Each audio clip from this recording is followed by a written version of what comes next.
Nós vamos dar continuidade ao estudo de número 19, né? Chamado O Pecado, né, nos Ensinos de Cristo, né? Que é um tema que eu já falei desde a primeira vez, ficou um pouco confuso, né? Porque, na verdade, não é o pecado nos ensinos de Cristo, não é que o ensino de Cristo possui pecado, obviamente, mas é que como Cristo aborda, né, o pecado nos seus ensinos, né? De que maneira ele aborda o pecado nos seus ensinos. Hoje nós estamos continuando esse estudo. Eu vou postar a aula da semana passada, ainda dentro dessa semana, se você está assistindo a aula da semana passada, eu não consegui postar, mas vou postar aí essa aula logo na sequência, para nós falarmos. Eu vou pedir para a Fátima orar por nós, em nome de Jesus, para que nós possamos iniciar a nossa aula. Amém? Amém. Vamos orar. Senhor, meu Deus, meu Pai, aqui estamos para te agradecer, Deus, por mais esse dia, mais esta noite, estarmos aqui unidos para aprender a Tua palavra, Senhor Deus. Que Tu estejas conosco nos nossos lares e nos lares daqueles que não estão agora no momento conosco, Senhor Deus. Que todos possam estar bem, que possamos estar aqui unidos para ouvir a Tua palavra, para nos cada vez mais aprendermos de Ti, ó Pai. Que assim seja. Amém. Amém, amém. Amém, amém. Amém. Vamos dar, então, continuidade ao estudo de número 19. Eu quero começar, né? Nós já tínhamos visto, antes do recesso, alguns vídeos que tratavam sobre a questão, a definição de pecado, né? Se você não assistiu isso, volta na aula, se eu não me engano, na última aula antes do recesso, na aula que foi do mês de dezembro. Acho que são 2 aulas para trás, mas que fala que tem um vídeo que trata sobre a questão do pecado.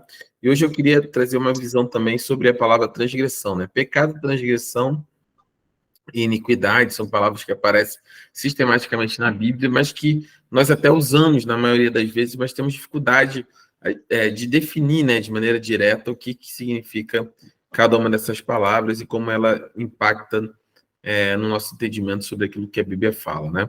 Então, eu vou compartilhar aqui a tela. Deixa eu compartilhar aqui. Nós vamos tratar hoje sobre transgressão.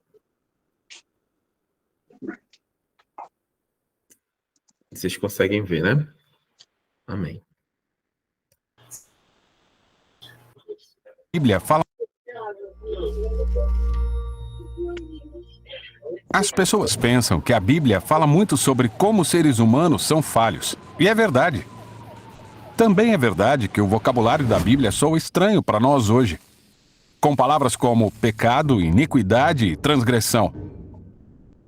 Por isso, a perspectiva da Bíblia sobre a condição humana é ignorada ou tratada como antiga e atrasada. O que é triste, porque através dessas palavras, os autores bíblicos oferecem um diagnóstico profundo da natureza humana. Iniquidade fala de comportamento desonesto e pecado se refere a fracasso moral. E transgressão é uma palavra fascinante que, com certeza, você não usa em suas conversas. Vamos focar nela por alguns minutos. No Antigo Testamento hebraico, o substantivo é pesha e o verbo é pachá. No Novo Testamento, a palavra grega é paraptoma. Elas são traduzidas como transgressão, às vezes como rebelião e em traduções antigas como ofensa. Elas falam sobre formas como pessoas violam a confiança de outros. Pesha descreve traição num relacionamento. E como há muitos tipos de relacionamentos, muitos comportamentos podem ser pesha. Por exemplo, se 2 nações têm um relacionamento, chamamos de tratado. E pachá descreve a quebra desse acordo. Como lemos no livro bíblico de 2 Reis, após a morte do rei Acabe, Moabe fez pachá com Israel. Essa frase é traduzida como Moabe se rebelou contra Israel. Mas no hebraico bíblico, você não se pachá contra alguém, você se pachá com alguém. Ou seja, você quebra a confiança com aquela pessoa. Temos o mesmo numa lei do Antigo Testamento sobre furto. Se um israelita está fora, em viagem, e alguém entra em sua casa e pega uma coisa, isso é furto. Mas se o ladrão é seu vizinho, isso é pecha, porque ele é alguém em quem você deveria ser capaz de confiar. Tem ainda a história sobre Jacó fugindo de seu tio Labão. Labão acusa Jacó de roubar estátuas de ídolos. Ele procura entre as coisas de Jacó e não encontra nada. Então Jacó diz: qual é a minha pecha? Ou como violei sua confiança? A ironia é que as estátuas foram roubadas, e pela filha de Labão, que é a esposa de Jacó. Pense na quebra de confiança. Então pecha envolve uma pessoa ou grupo violando um relacionamento de confiança. E essa é uma palavra comum na Bíblia, pois trata da história de uma longa relação corrompida entre Deus e os israelitas. No Monte Sinai, eles concordaram que adorariam só o seu Deus e cuidariam dos pobres, mas não fizeram. Então Deus trouxe profetas para confrontá-los, como Miqueias, que disse: "Eu estou cheio de poder com o Espírito do Senhor, e com justiça e coragem para declarar a Jacó a sua pecha." Ou ainda Amós, ele acusou os israelitas de pecha, por idolatria e por vender os pobres por um par de sandálias. Ele ainda acusou outras nações, como Tiro, que lucrou por capturar cidades inteiras e depois vendê-las como escravos. Ou mesmo os amonitas, que assassinaram inocentes para ampliar fronteiras. Para Amós, todos esses atos são pecha. Eles violam a confiança universal que existe entre os seres humanos que são feitos à imagem de Deus. Ele viu esses líderes ignorarem ou justificarem maus tratos em nome da segurança nacional ou de uma economia mais forte. Para Amós, isso foi traição à humanidade. E faz todo sentido que os profetas associem pecha a palavras como deslealdade ou falsidade. No Novo Testamento grego, o apóstolo Paulo pinta o retrato dos seres humanos como violadores de confiança e usa a palavra paraptoma. Ele lembra a história de Gênesis sobre Adão, que significa humanidade em hebraico. Na história, a humanidade quebra a confiança com Deus e rouba a autoridade para determinar o bem e o mal como quiser. Paulo chama isso de o paraptoma de Adão, a violação da confiança da humanidade em relação a Deus e ao próximo. Isso leva a uma complicada rede de relacionamentos desleais e corrompidos, causando violência e morte. Mas para Paulo, essa não é a palavra final. Ele diz: "Se a morte chegou a todos por meio do paraptoma de um ser humano, quanto mais a graça de Deus transbordará para muitos mediante um homem, Jesus, o Messias." Ao invés de deixar a humanidade se destruir em traição, Deus levanta um ser humano que deixaria que a nossa pecha causasse o dano a ele. Aqui Paulo usa o retrato do profeta Isaías do servo sofredor, aquele que não cometeria nenhuma violência nem causaria ofensa com seus lábios, mas ainda assim seria contado entre os que cometem pachá, carregando suas falhas e intercedendo em seu favor. E essa é a surpreendente história da Bíblia, que a resposta de Deus a pachá e ao paraptoma da humanidade foi Ele mesmo ser fiel em nosso lugar. Os apóstolos afirmam que Deus em Jesus assumiu responsabilidade pela nossa traição, para que pudesse abrir um novo futuro e uma nova forma de ser humano, o caminho da fidelidade, integridade e confiança. Esse é o tipo de ser humano que Jesus era e é. E esse é o tipo de seres humanos que Ele quer criar, na medida que Ele conduz fielmente nosso mundo rumo à nova criação. E essa é a fascinante história por trás das palavras bíblicas para a transgressão. Amém? Amém. Amém. Amém. Então, deixa eu tirar aqui o compartilhamento. Então, assim, essa é uma palavra importante, né?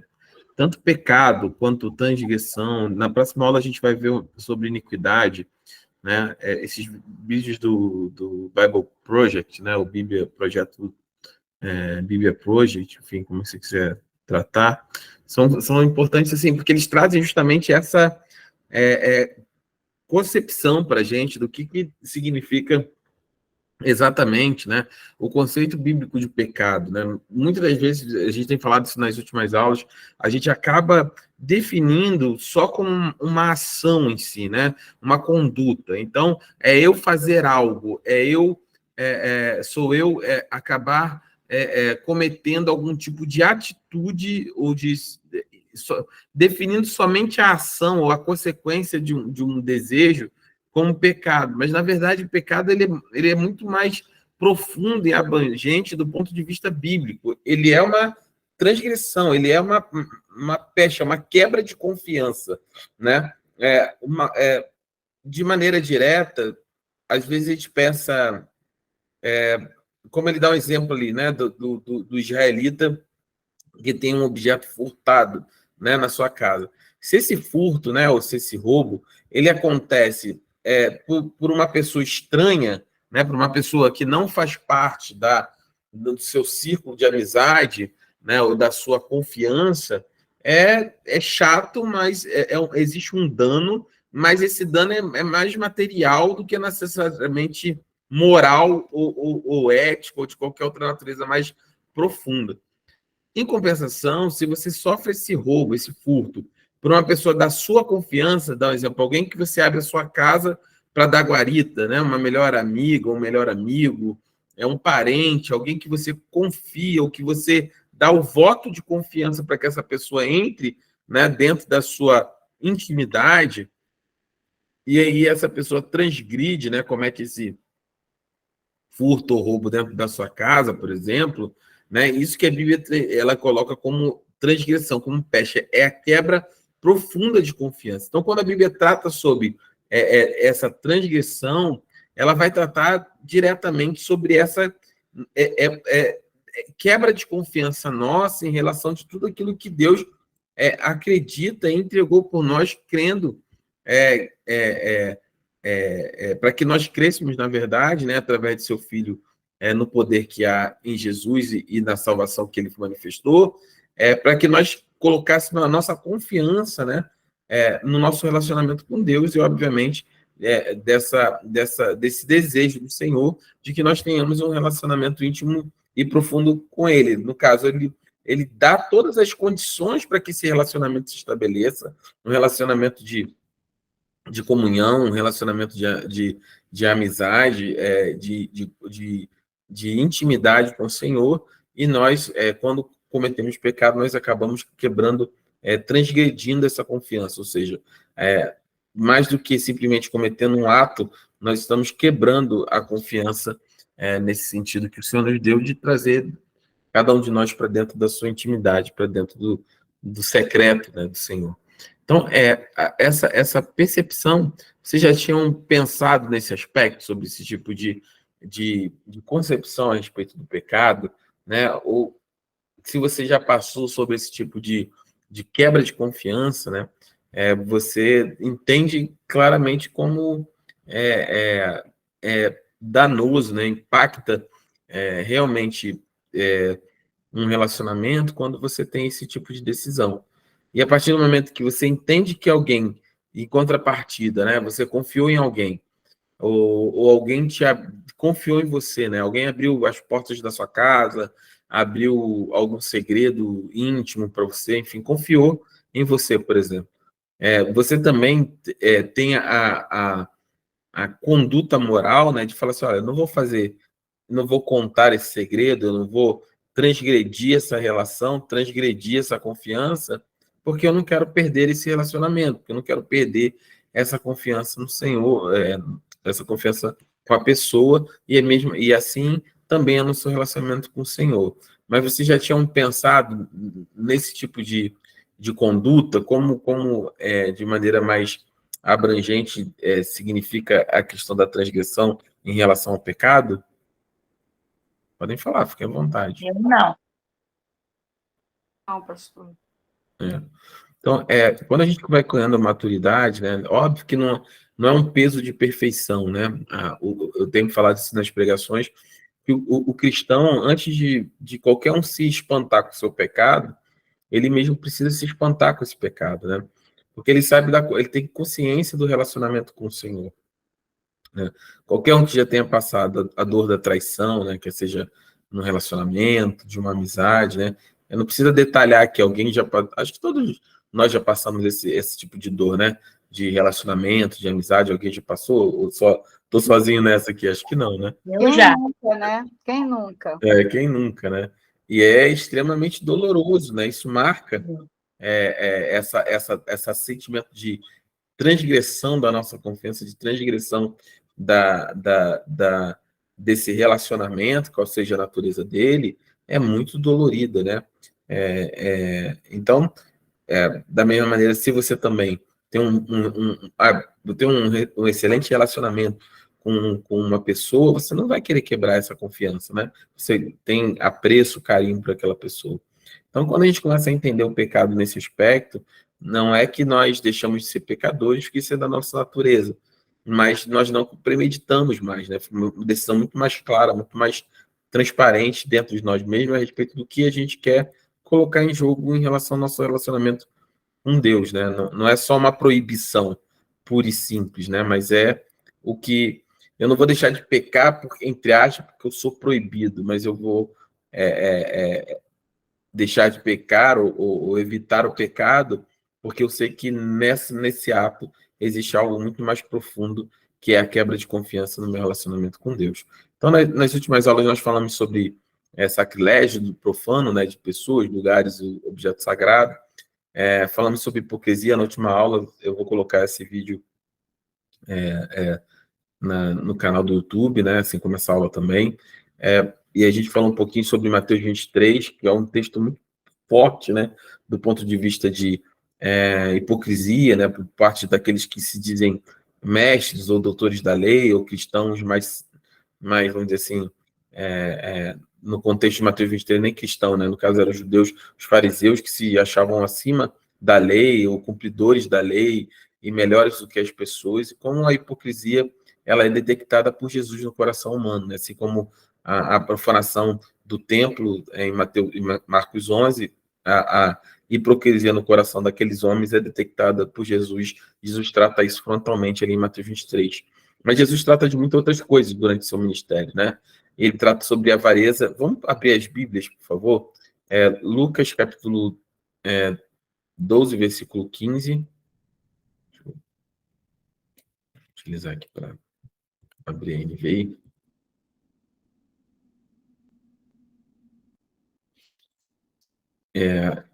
Onde Jesus diz o seguinte, olha, então lhes disse, cuidado, fiquem de sobreaviso contra todo tipo de ganância, e a vida de um homem não consiste na quantidade dos seus bens, né? Jesus aqui ele está dando um claro aviso, né? Um claro alerta sobre essa questão em relação a eu vou ler o texto todo, eu estou apontando aqui, deixa eu ler o texto todo, e a gente vai ver de maneira melhor. Lucas, pronto. Deixa eu fechar aqui. Então, a partir daqui, né? Lucas capítulo 15. Então ele lhes disse, cuidado, fiquem de sobreaviso contra todo tipo de ganância. A vida de um homem não consiste na quantidade de seus bens. Então lhes contou esta parábola. Para explicar aquilo que ele estava dizendo no versículo 15, Jesus conta uma parábola, né? Que é uma história, né, onde você tem um fundo moral, um fundo de ensinamento em cima dessa história, né, essa pequena história contada. Então Jesus fala, olha, então ele contou essa parábola. A terra de certo homem rico produziu muito bem. E ele pensou consigo mesmo, o que eu vou fazer? Não tenho onde armazenar minha colheita? Então disse, já sei o que vou fazer. Vou derrubar os meus celeiros e construir outros ainda maiores, e ali guardarei toda a minha safra e todos os meus bens. E direi a mim mesmo, você tem grande quantidade de bens, armazenado por muitos anos. Descanse, coma, beba e alegre-se. Contudo, Deus lhe disse, insensato, em algumas tradições é louco, né? Esta mesma noite a sua vida lhe será exigida. Então, quem ficará com o que você preparou? Assim acontece com quem guarda para si riquezas, mas não é rico para com Deus. Então ele estava falando, dirigindo aos discípulos, Jesus acrescentou, portanto, eu lhes digo, não se preocupe com suas próprias vidas, quanto que há de comer, nem quanto que há os próprios corpos, ou quanto que há de vestir. A vida é mais importante que a comida e o corpo mais do que as roupas. Observem os corvos, não semeiam, nem colhem, nem têm armazém, nem celeiros, contudo Deus os alimenta. E vocês têm muito mais valor do que as aves. Quem de vocês, por mais que se preocupe, pode acrescentar uma hora que seja a sua vida? Visto que vocês não podem sequer fazer uma coisa tão pequena, por que se preocupam com o restante? Observem como crescem os lírios. Eles não trabalham nem tecem. Contudo, eu lhes digo que nem Salomão, em todo o seu esplendor, vestiu-se como um deles. Se Deus veste assim a erva do campo, que hoje existe e amanhã é lançada ao fogo, quanto mais vestirá vocês, homens de pequena fé. Não busquem ansiosamente o que hão de comer ou de beber, nem se preocupem com isso. Nem se preocupem com... Não busquem ansiosamente o que hão de comer ou beber, nem se preocupem com isso.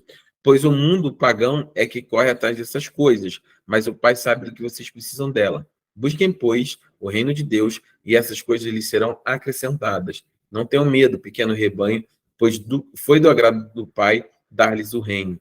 Vendam o que têm e deem esmola, e façam para vocês bolsas que não se gastem com o tempo, um tesouro nos céus que não se acabe, onde o ladrão algum chega perto de nenhuma traça destrói.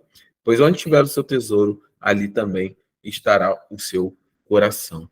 Então, Jesus ele trata de maneira muito direta sobre essa questão da avareza, né? Sobre o que é a definição de avareza, né? Essa ganância, né? De retenção, de acúmulo de riqueza, né? E não levando em consideração o famoso sentimento de pão duro, né? Daquela definição assim mais agressiva, né? Do ponto de vista pessoal. Ali ele conta a parábola de um homem que tinha tudo e aí fez uma colheita e o que ele fez? Ele pegou e acumulou ainda mais para si, né? Ele já tinha o suficiente, ele preferiu gastar dinheiro, destruir os seus celeiros, construir maiores para continuar acumulando para si, né? Concorda que ele já estava com os celeiros cheios, ele já tinha os celeiros prontos, ele podia simplesmente distribuir ou repartir aquilo que tinha sobejado, mas ele prefere destruir o que ele tem, construir algo maior para poder dizer para si mesmo que ele está bem, que ele está garantido.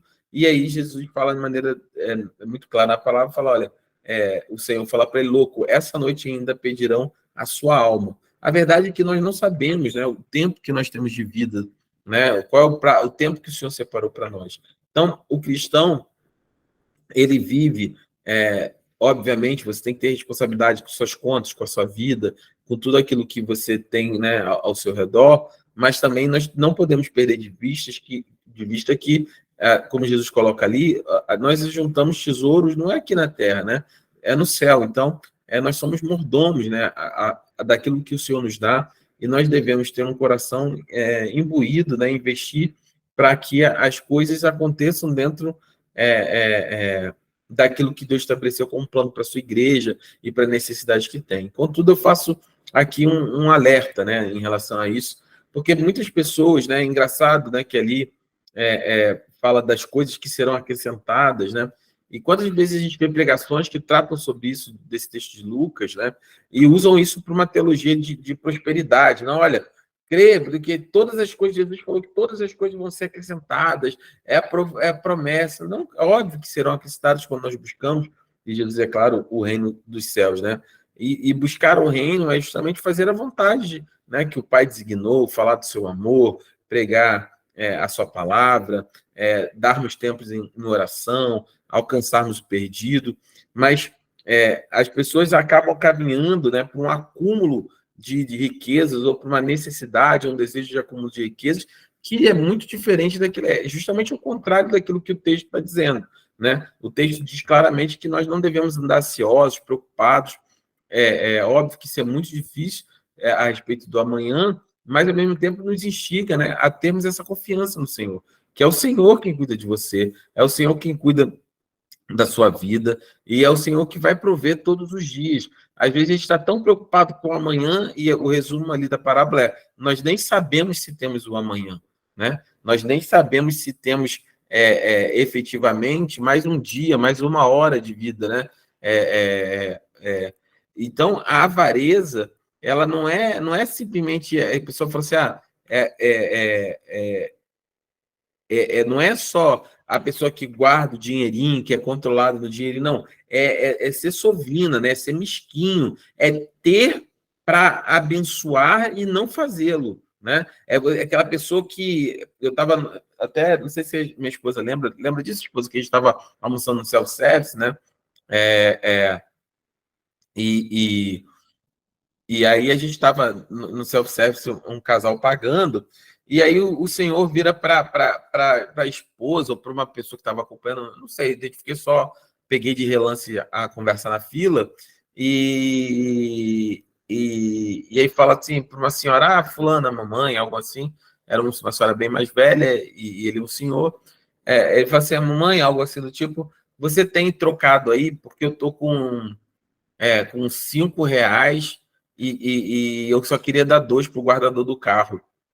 Era mais ou menos nesse processo daquilo que ele falava. É óbvio que eu não estou julgando, né? Foi esse fim de semana, né? Estou julgando, né? Não é o que a pessoa tem que dar, no que não tem. Mas no contexto que nós estávamos, ali, né? Almoçando no self-service, que não é caro, mas não é barato, ali Caraí. É óbvio, né? E acredito eu, que não não eram os R$ 3 que fariam diferença para aquela pessoa, né? Não eram os R$ 3. Com certeza, aquele de R$ 3 não fariam diferença. Mas é a mesquinhez do coração, né? Para aquela pessoa ali, para o guardador de carro, eu quero dar só 2, eu não quero dar mais 3, né? Do tipo, olha, eu estou te dando 2, e olha como eu sou bom dando 2, né? É a mesquinhez do coração, né? É a mesquinhez, não estou dizendo para você dar o que você não tem, mas em você tendo, né, uma pessoa que você vai ajudar na rua, o guardador, enfim, o que for acontecer, mas, pô, se você pode, né, abençoar aquela pessoa, toma aqui uns R$ 5, R$ 10, enfim, quanto você puder dar, mas essa questão de esse apego, esse amor ao dinheiro, esse excesso de amor ao dinheiro, né? A ponto de contar moeda e não precisar contar moeda, né? Para coisas na vida. Então, é isso que Jesus condena. Ele diz que nosso coração não pode estar nessas coisas, né? O cristão, ele não pode ter o amor ao dinheiro, né? A Bíblia não condena você querer ganhar dinheiro, você trabalhar para ter dinheiro, você querer prosperar. A Bíblia não condena, a Bíblia condena o amor ao dinheiro, né? Essa paixão desenfreada que cega, que move, que a pessoa faz de tudo, ou que é avarento, né? Não ajuda, esconde dinheiro, né? O marido que vai contar dinheiro, conta escondido ali na frente da esposa, ou vice-versa, enfim. É esse tipo de comportamento que a Bíblia condena e Jesus trata isso como pecado, né? Essa avareza, esse coração sovina, né? Agarrado, mesquinho, que não tem o olhar para abençoar as pessoas, para ajudar as pessoas. Isso a Bíblia identifica claramente, não é um comportamento, isso é pecado, e é assim que a Bíblia trata isso, né? Vocês querem falar alguma coisa a respeito disso? Querem colocar alguma dúvida ou algum comentário? É o que a gente mais vê hoje em dia, é por isso que o mundo está do jeito que está, né, pastor? Sim. Eu acho, né? Sim. Pela ambição desenfreada, a ganância, Sim. o egoísmo, que as pessoas, a maioria só pensa em si próprias, entendeu? Sim. Eu acho que é por aí. Sim. E justamente, né, o cristianismo nos ajuda a refletir sobre isso e, obviamente, através do Espírito Santo, a mudar o nosso coração, né? Nós cristãos, e mais uma vez, eu não estou dizendo para você dar o que você não tem ou você ajudar com aquilo que você não pode, mas, em contrapartida, né, tem pessoas assim que, tudo bem, não pode dar muito, mas também não ajuda nunca, sabe? Não faz nunca. Você não tem um coração que você está falando, você não tem nunca um olhar sobre o seu próximo, né? Você não pode pagar todo dia, sei lá, um lanche, um prato de comida, ou ajudar a abençoar alguém todo dia, tudo bem, você não tem condições, mas nunca, né? Tem pessoas que nunca, não nunca porque nunca tem dinheiro, nunca porque nunca mesmo, né? Nunca porque não É fazem. mão de vaca mesmo. Exatamente, é avarento, é mesquinho, né? É pessoa que compra a cesta básica e tem 5 quilos de arroz na cesta básica, por exemplo, e não precisa e abre a cesta básica e tira 3 quilos porque acha que é muito, dá 5 quilos, entendeu o que eu estou falando? Não tem necessidade. Acho que é muito lá, mas vou deixar 3 aqui em casa. Né? Não estou falando de uma pessoa que está necessitada e vai compartilhar uma cesta básica, não é isso. Estou dizendo que você não precisa, tem tudo dentro da sua casa, mas você olha a cesta básica, sei lá, tem 3 quilos de feijão, e você acha 3 muito, se abre só para tirar 1 ou para tirar 2, porque acha que é muito você dar uma cesta com 3 quilos, né? Porque é demais, que você, com aqueles 3 quilos, você faz, entendeu? Sabe? Esse tipo de. O extremo, exatamente. Aquela apego ao dinheiro, né, que chega a incomodar, né? A incomodar. Né? E aí, vamos avançando aqui em relação aos textos. Né? Eu vou compartilhar aqui a tela. Vamos avançando em relação aos textos.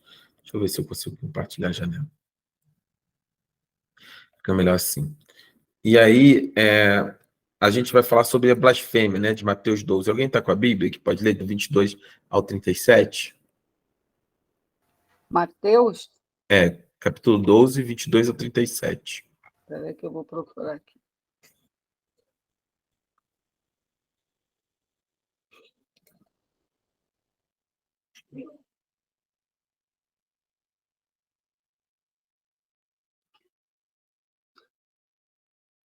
Capítulo 12, pastor? Isso. 22 até o 37. 22. Achei. Então levaram-lhe um endemoniado que era cego e mudo, e Jesus o curou, de modo que ele pôde falar e ver. Todo o povo ficou atônito e disse: Não será esse o filho de Davi?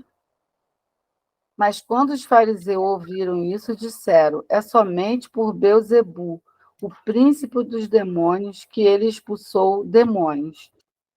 Jesus, conhecendo os seus pensamentos, disse-lhes: Todo reino dividido entre si mesmo será arruinado, e toda cidade ou casa dividida contra si mesmo não subsistirá.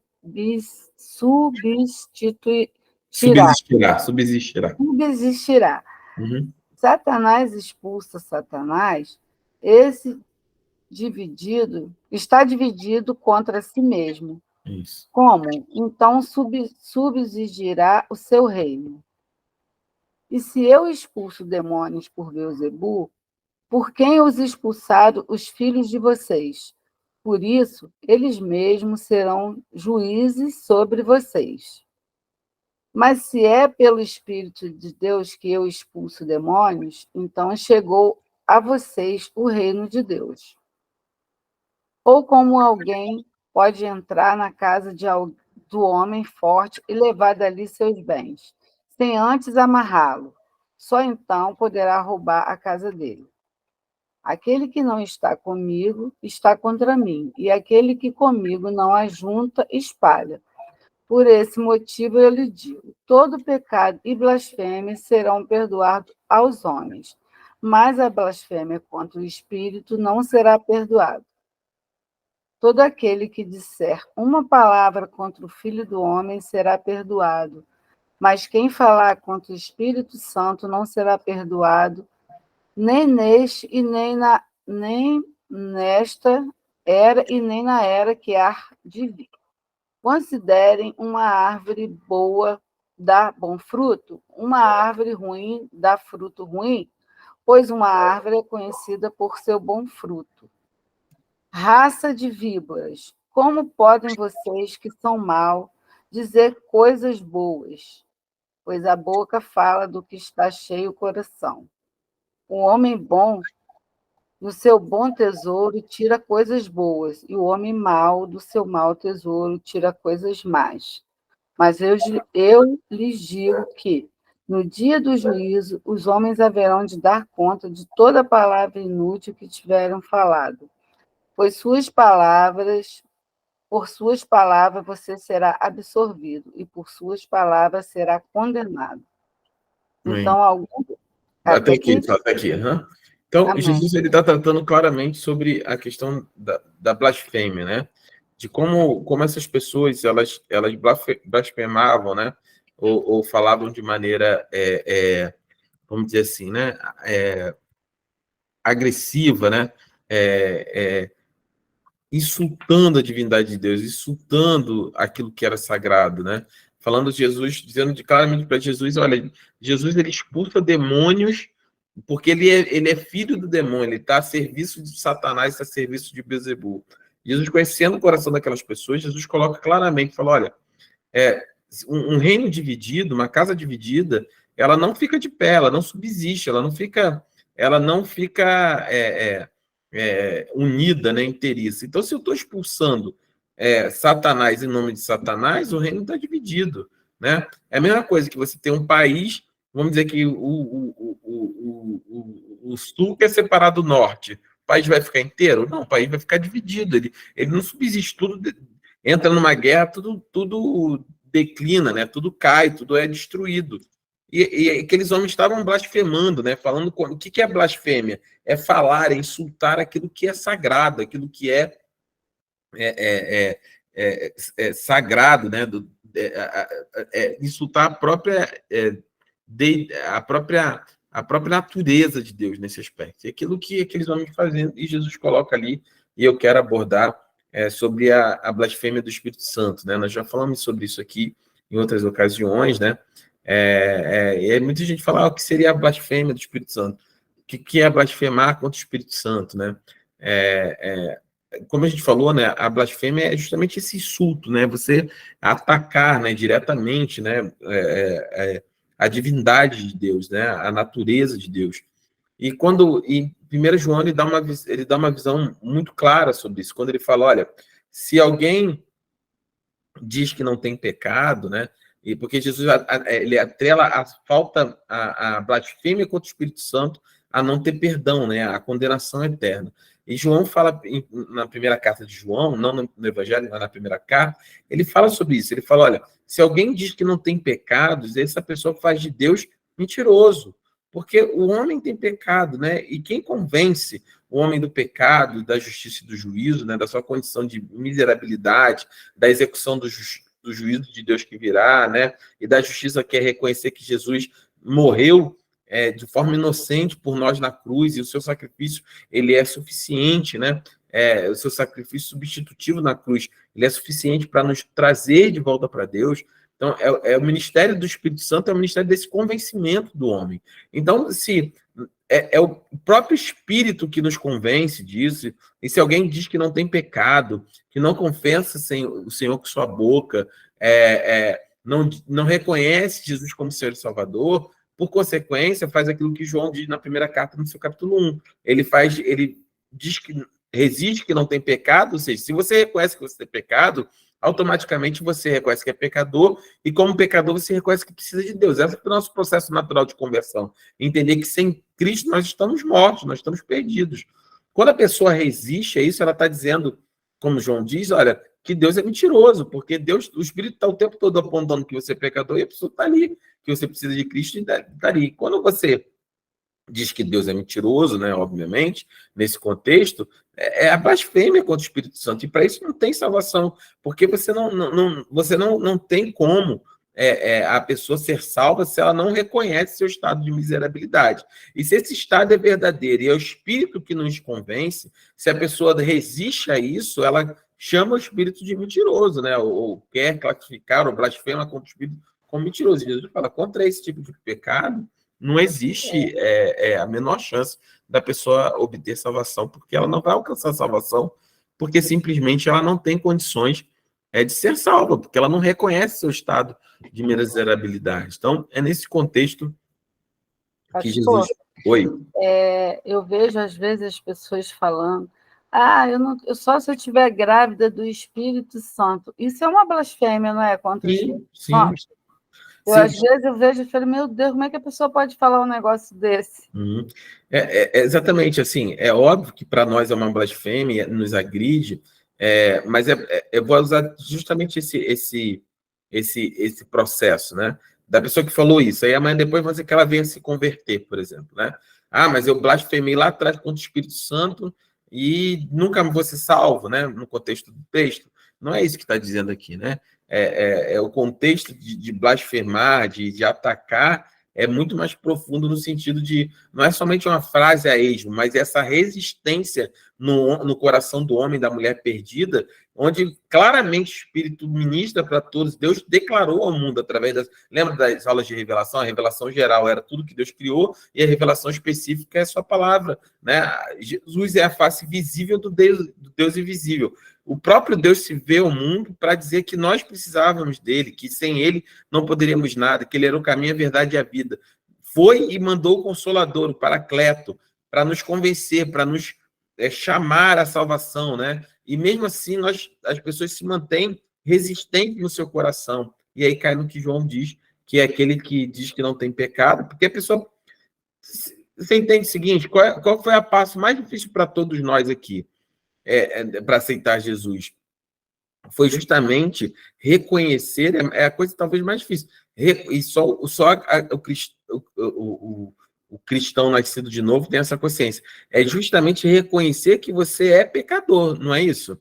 Né? Porque a maioria das pessoas, assim, num pensamento natural, você vai falar assim, não, eu tenho erros, mas eu não sou pecador, eu não sou miserável, né? Eu tenho um erro igual todo mundo tem, mas sou uma boa pessoa, eu não faço isso, eu não faço aquilo, eu pago minhas contas, eu não prejudico ninguém. A pessoa, ela se considera justa. É assim ou não é assim, né? De maneira geral. Sim. A pessoa se considera justa. Quando você o seu processo de conversão, se você olhar para trás, foi justamente quando você reconhece e fala assim, meu Deus, eu sou pecador, eu estou perdido, eu peco contra Deus, em mim não tem nada de bom, né? Eu não tenho nada a oferecer para Deus, a minha vida está destruída, eu preciso de Cristo na minha vida, porque eu sou pecador, eu sou transgressor, eu sou iníquo, né? Eu sou errado nos meus caminhos. Quando você reconhece que você é errado nos seus caminhos, você reconhece a necessidade de se voltar para Deus, de converter. O que é converter? É converter mesmo, é voltar, né? De você voltar, retornar a Deus. Quando você se converte, você está indo numa direção, você se converte e se retorna para Deus. E nesse aspecto, né, como pecadores, é nós reconhecendo isso, e aí nós entendemos que esse perdão desse erro que nós temos, desse pecado, só através do sangue de Jesus, nós confessamos a Jesus, e onde é que é o máximo, após a conversão, onde é que é o máximo expoente dessa consciência? É justamente no batismo, né? Que no batismo nós sepultamos, declaramos ali que nós sepultamos a velha criatura, que é morta, é imoral, é perdida, é corrompida, é caída, crendo que nós somos sepultados no batismo e voltamos a viver agora através de Cristo, viver uma vida que somente Cristo pode viver através de nós, para nós termos um novo e vivo caminho de volta para Deus. Então, essa questão da blasfêmia tem muito relacionado a esse aspecto, né, em relação dessas transgressões. Tá tudo bem até aqui? Sim. Então, eu vou avançar em alguns itens e vou pontuando aqui algumas coisas que eu considero importantes, né? Então, a transgressão, né, a lei, que é a própria palavra de Deus, né, em relação a isso, porque, assim, cada item aqui é tão importante que eu acho importante a gente passando um por um, né, para nós irmos abordando esses textos, né, bíblicos, né? Que às vezes a gente quer pular para acabar ganhando tempo, mas não faz sentido, a gente precisa passar por causa da transgressão da lei. Eu vou ler aqui, Mateus 15, de 3 a 6. E respondeu Jesus, e por que vocês transgridem os mandamentos de Deus por causa da tradição de vocês? Pois Deus disse, honra teu pai e tua mãe, e quem amaldiçoar o seu pai e sua mãe terá que ser executado. Mas vocês afirmam que se alguém disser a seu pai e sua mãe, qualquer ajuda que vocês poderiam receber de mim é uma oferta dedicada a Deus, ele não é obrigado a honrar seu pai dessa forma. Assim vocês anulam a palavra de Deus por causa da tradição de vocês. Hipócritas, bem profetizou Isaías a respeito dizendo, este povo me honra com os lábios, mas o seu coração está longe de mim. Então em vão me adoram. Seus sentimentos não passam de regras ensinadas por homens. É um texto muito pesado de Cristo em relação a essa transgressão, né? Porque as pessoas tentam, na maioria das vezes, né? Nós tentamos, de certa maneira, e naquele contexto ali, os fariseus, eles tentavam meio que barganhar com aquilo que a palavra estava dizendo, né?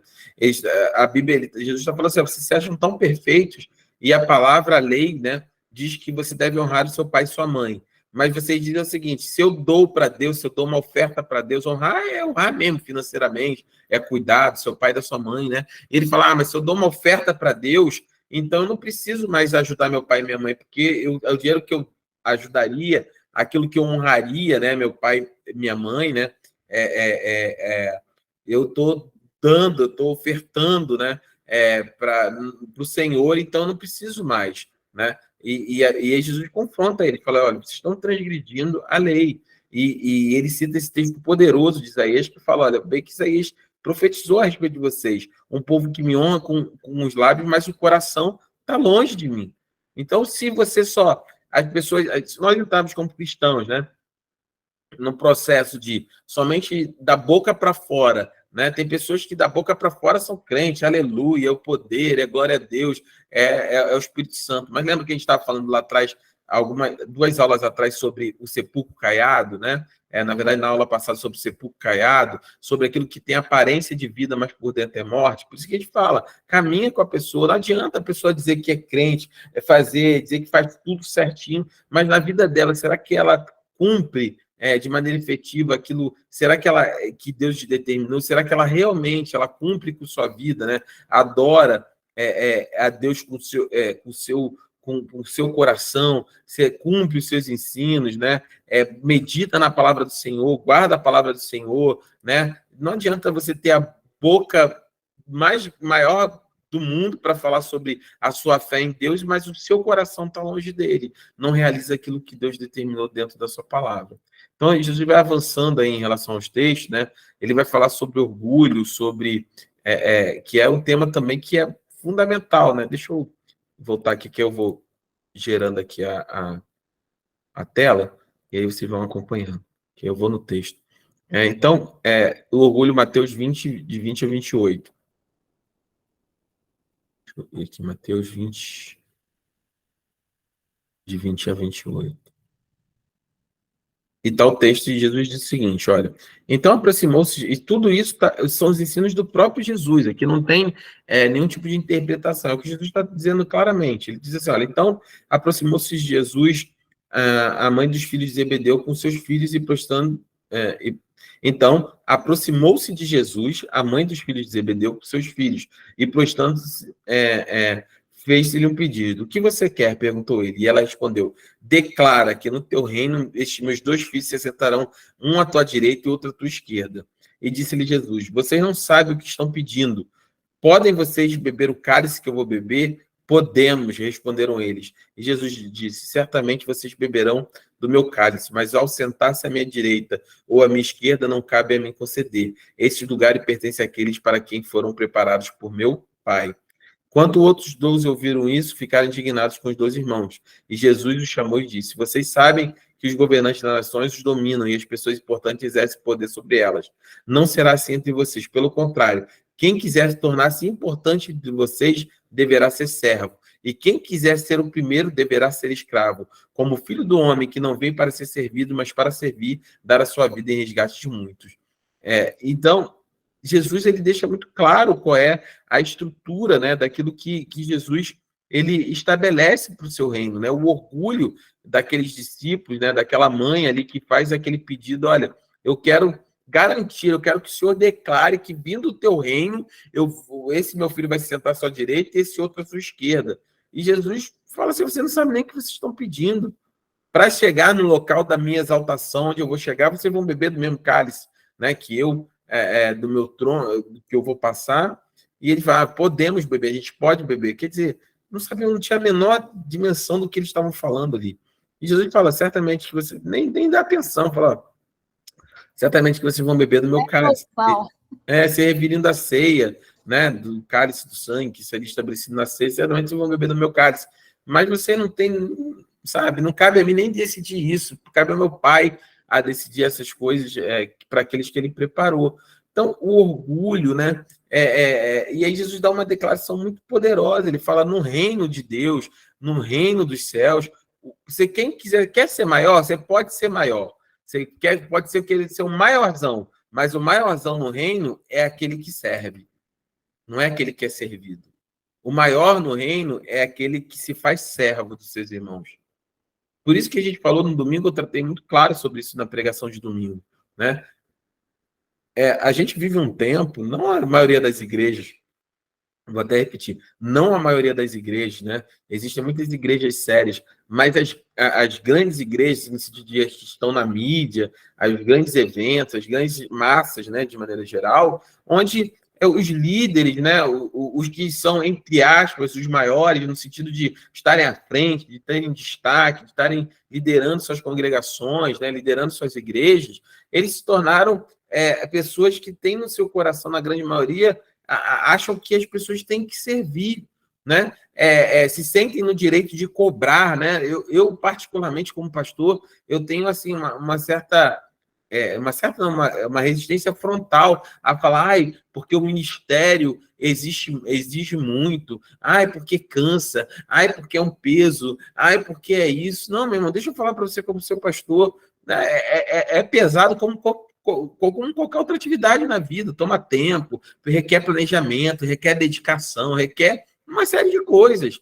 Mas o ministério do Senhor, aquilo que Deus chamou para servir, não é um peso, é uma alegria, é serviço, é você ser chamado para servir os seus irmãos, e glória a Deus que o Senhor me chamou para isso, chamou a minha esposa para isso. Eu particularmente, eu falo de mim no sentido de que é a minha maior alegria, é isso que move o meu coração, porque o meu Senhor, eu não era nada, eu não sou nada, e o meu Senhor me chamou para o serviço, na casa dele. Então, não é um pesar, né? Quer ser maior no reino, quer ser exaltado, serve. No sentido de que aquele que é grande no reino, diferente do que é no mundo, não é aquele que tem status, mas é aquele que serve seus irmãos.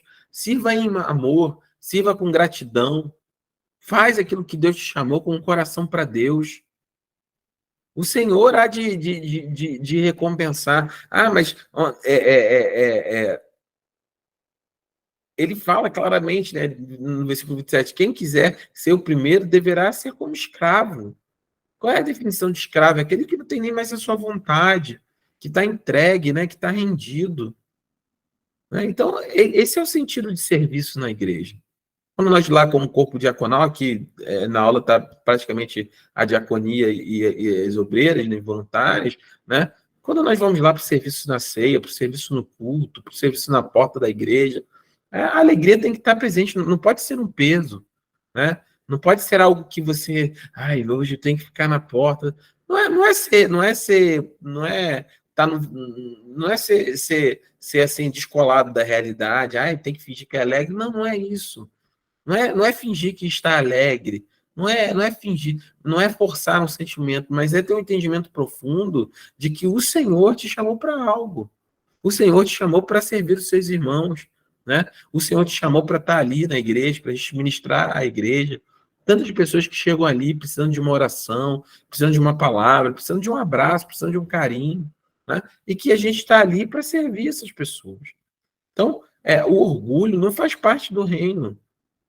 Se nós crescemos, eu creio que o Senhor pode acrescentar pessoas à igreja, não é para nós nos orgulharmos do que nós construímos, orgulharmos no sentido de, sim, poxa, fizemos algo para o Senhor, a igreja é uma igreja saudável, né? A nossa comunidade ela é preparada para receber as pessoas, cada membro tem esse conhecimento da palavra, pode ensinar seu irmão a caminhar.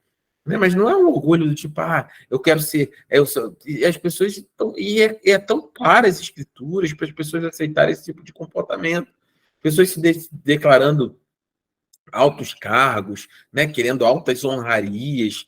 Né? Esse dia eu vi um desses, né? Dito apóstolos aí sobe num altar, num púlpitozinho, para as pessoas vão passando para ser tocadas por ele. Que história é essa?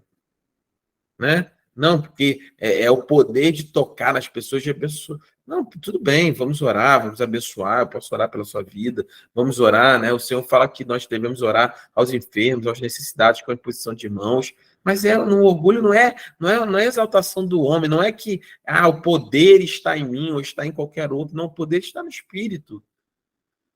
Como ministro, como sacerdote separado para Deus para esse serviço, eu sei que não é o poder que está em mim, é a responsabilidade, a autoridade que foi estabelecida por Deus que está no serviço.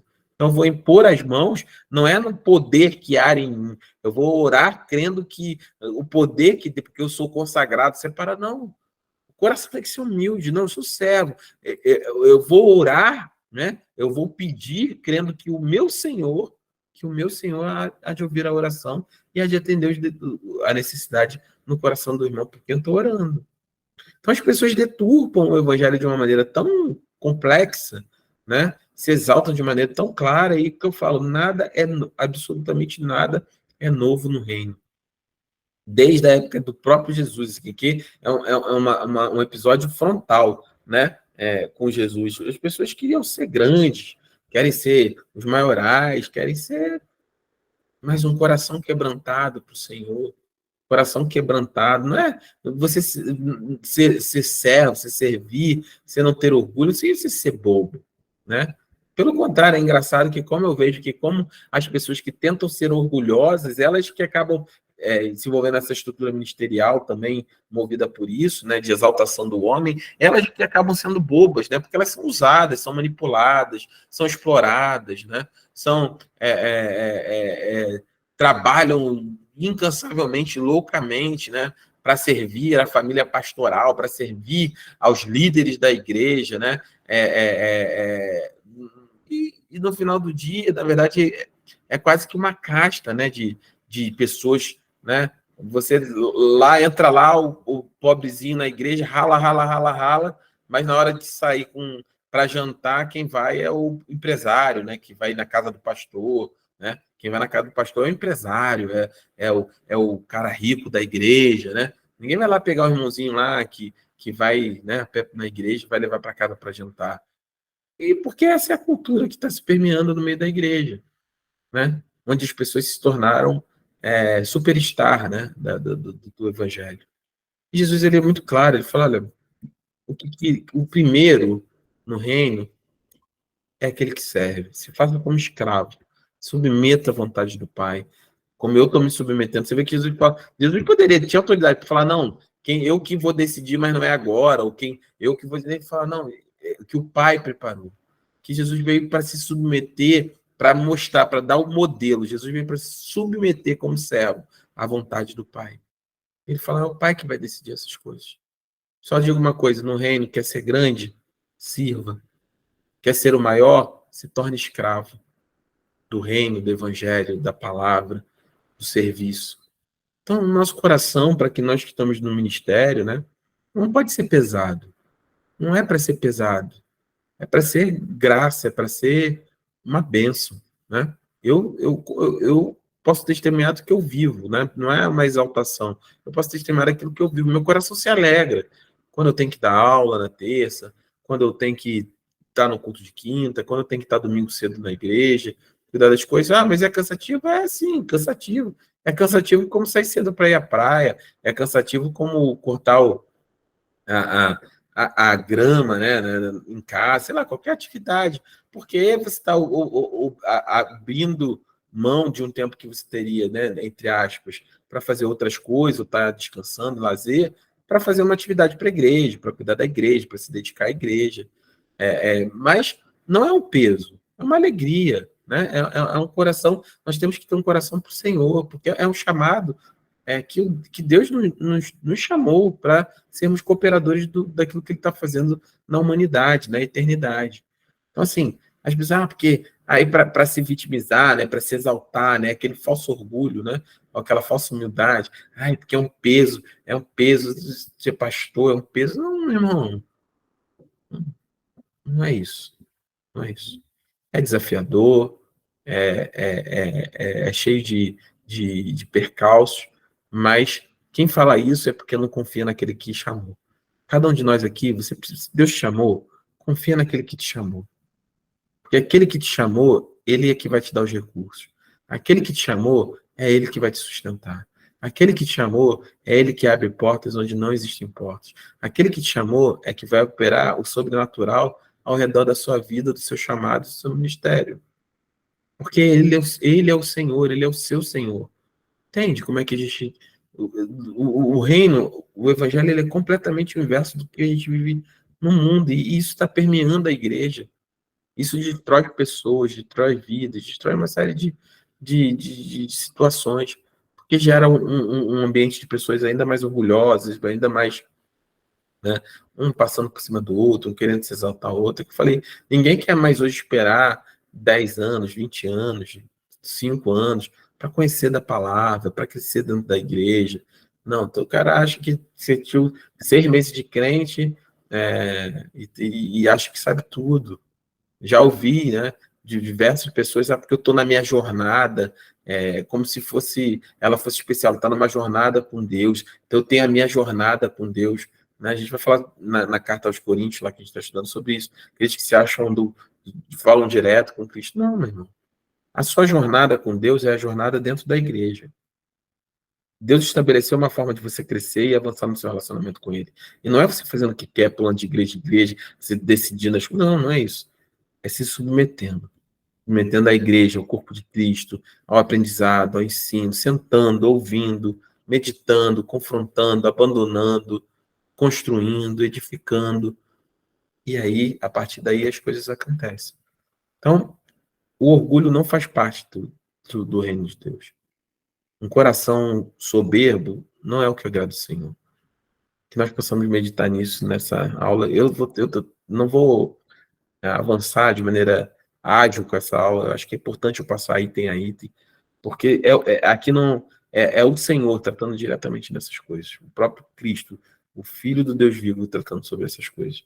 E se você e eu guardarmos essas palavras, que seja essa listinha aqui no nosso coração, com certeza nós seremos crentes muito mais espirituais, cheios do Espírito Santo, com uma vida muito mais quebrantada e voltada para as coisas do reino. Amém? Vamos orar para nós encerrarmos? Deixa eu pedir aqui. Vamos orar, então. Amadilis, você pode orar para nós podermos encerrar nossa aula, diaconisa? Amém? Amém. Bendito Padre Celestial, muito obrigado, Deus, por mais uma aula. Meu Deus. Foi de bênção, como todas as aulas. Muito obrigado, Deus. Que podamos guardar esos conocimientos, esas enseñanzas en nuestra mente, en nuestra alma y en nuestros corazones. Y que todas aquellas personas que se conecten online precisen, que tengan ansiedad por seguir escuchando aún más de la palabra del Señor. Abençoa al pastor Lucio, y con mucho amor y entusiasmo y con mucha alegría nos ensina cada vez más. Amém, Que tengamos una noche abençoada en Cristo Jesús. Te damos gracias y te pedimos. Amém. Amém, amém. Amém, Jesus te amém. abençoe. Olha, quinta-feira, culto online. Chame alguém, convide alguém. E domingo nós estamos juntos em nome de Jesus, tá bom? Fiquem na paz. Boa Tchau. noite. Boa noite. Boa noite. Boa noite.